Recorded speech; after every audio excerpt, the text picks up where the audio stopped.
Dears welcome back to Arcanex. മകളെ, KEAM rank ലിസ്റ്റുമായിട്ട് ബന്ധപ്പെട്ട് വളരെ ഇമ്പോർട്ടൻ്റ് ആയിട്ടൊരു അപ്ഡേറ്റ് ഉണ്ട്.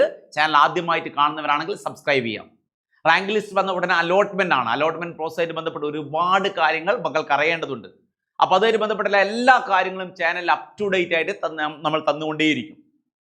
അപ്പോൾ കീം റാങ്ക് ലിസ്റ്റ് ഒരുപാട് വിവാദത്തിലൂടെ ആയിരുന്നു കഴിഞ്ഞ ഇത്രയും ലേറ്റ് ആവാനുള്ള കാരണം ഒരുപാട് വിവാദങ്ങളായിരുന്നു. മാർക്ക് ഏകീകരണവുമായിട്ട് ബന്ധപ്പെട്ട് ഒരുപാട് വിവാദങ്ങൾ ഉണ്ടായിരുന്നു. അതുകൊണ്ടാണ് റാങ്ക് ലിസ്റ്റ് ഇത്രയും ലേറ്റ് ആയത്. ഇപ്പോൾ സ്റ്റേറ്റ് സ്റ്റുഡൻസിന്റെ മാർക്കും CBSE ICSE സ്റ്റുഡൻസിന്റെ മാർക്കും തമ്മിൽ ഏകീകരണം നടക്കുമ്പോൾ സ്റ്റേറ്റ് സ്റ്റുഡൻസ് റാങ്ക് ലിസ്റ്റ് ഒരുപാട് പുറകിലോട്ട് പോകുന്നു എന്നുള്ളതായിരുന്നു വിവാദം.